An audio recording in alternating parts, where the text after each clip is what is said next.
Let's crush your next interview and get that job that you love.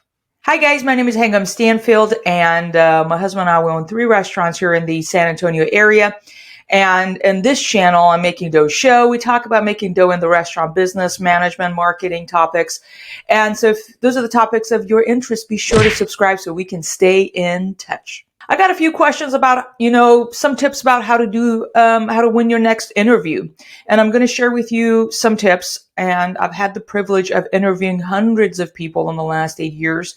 And I got some tips for you that I think they will serve you. Now, whether you're in the restaurant business or any kind of a business, any company you want to join, these will serve you.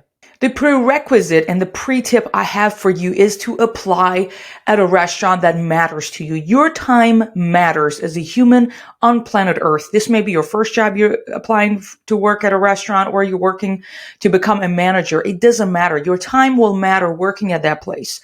A lot of folks just sit in front of Indeed and apply, or snag a job on what have you, where it submits your application automatically.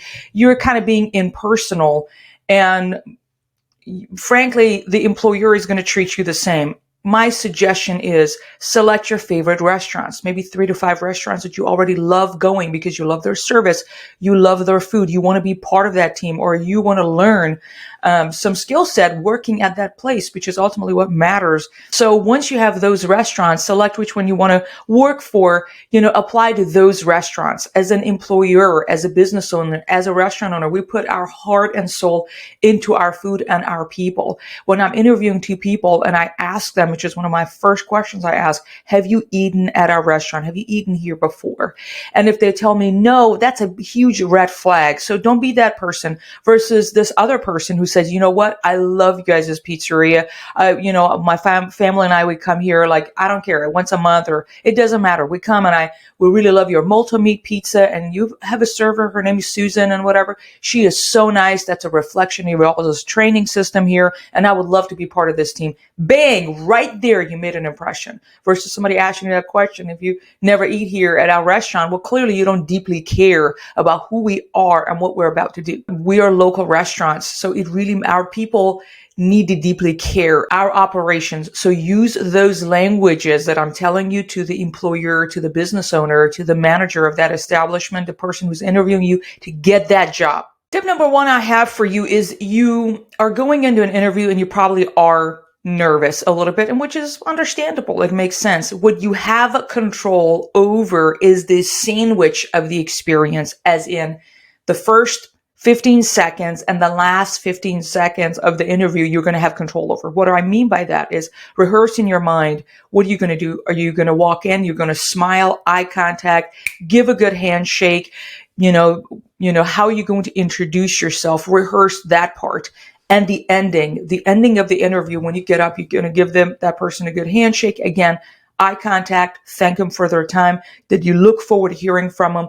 Those are the stuff you can take 10 minutes, write a little script, have a plan in place for that sandwich. In between, there are going to be moments you cannot control, which is going to be, what if they ask me this? The questions are going to ask you that you don't know. What you have control over, however, is that sandwich of the interview process experience. So control that and make the most of it. Another tip I have for you is to complement the operations, to complement the company that you're joining.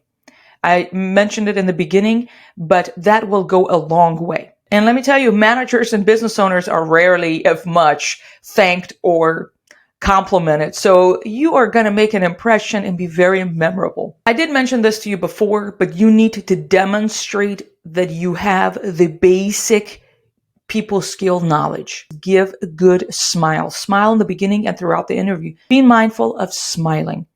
Eye contact. That good handshake. The greeting and the farewelling. You are going to work for a restaurant and need to see that you are friendly, that you can make me smile a second, make a joke, be funny, something that is going to demonstrate you have the capability of serving our guests and get along with this team. Last but not least, always have some questions to ask at the end, questions that will demonstrate something. Questions that will send a message to the person that is interviewing you, not just general I don't know, some general ones. I'm going to give you some tips as some of the good questions that you can ask at the end of the interview. And here are those. One approach you can take is to interview the person who's interviewing you. And that again shows that you are meticulous, that you're masterful in the people side of things. When I'm interviewing somebody at the end, they ask me, oh, hey, are you the owner or the manager and whatever, hypothetically talking to the owner. Tell me, how did you get into this business? How long have you been doing this? What do you love about it? What are some of the struggles that have been in the last year? Where do you see the company going in the next 2 years?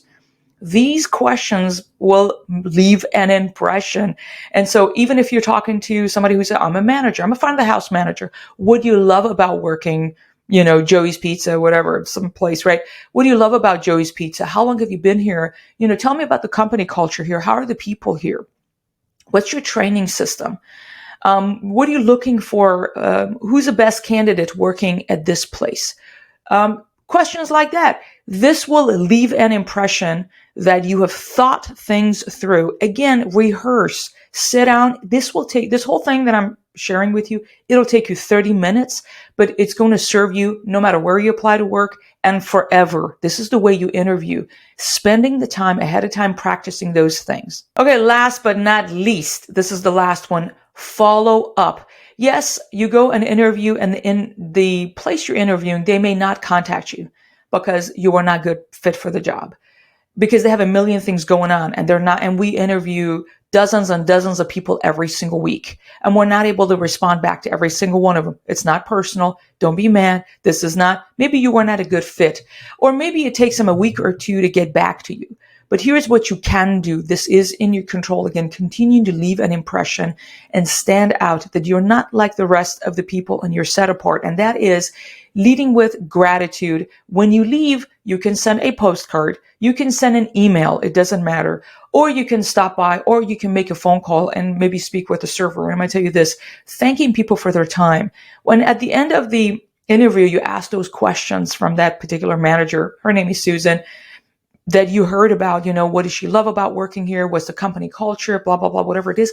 That gives you intelligence and information to put in that postcard. It is going to cost you nothing. But again, if you really want the job, it's going to get you the job. I'm telling you, because the bar is pretty low. You can send an email. You can follow up a couple days later, talk to the server, John. Hey, John, I want to leave a message for Susan, your manager. Would you be able to help me with that? Yes. Can you tell Susan that this is, so-and-so I'm calling 2 days ago. I had an interview with her that I really enjoyed our conversation. I look forward to blah, blah, blah. I've not heard from her. I'm just following up. On the phone call, you can do that. The server is going to come later, tell Susan, hey, Susan, we had this person named so-and-so called following up on their application.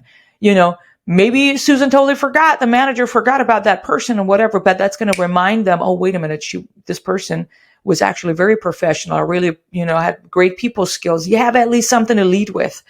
Follow up with gratitude, because you are a professional person. It's not because of that company you're applying for, whether you get the job or you're not getting the job. You are rehearsing and you're practicing, mastering your skill set and sharpening your saw and getting great at conducting interviews and or at a restaurant. Next is going to be when you go to college, when you have to do those kinds of interviews, getting a job at a hospital because you got your medical degree. It doesn't matter. These will serve you. These are the basics. You need to master the basics before you can focus on the technicalities of this stuff. Without the basics, you are not going to succeed. Just the foundations of the technicalities. All right, friend, these were some top tips I had for you on basics of crushing your next interview, no matter what level you're applying for. Let me know, what are you going to do? What stood out to you? Comment below if you're watching on YouTube, and be sure to subscribe. And if you're on the podcast, be sure to subscribe and leave us a review, which means the world to me. And with that, there is a lot of work to be done. So let's get back to work and make some dough. Thank you so much. Bye-bye.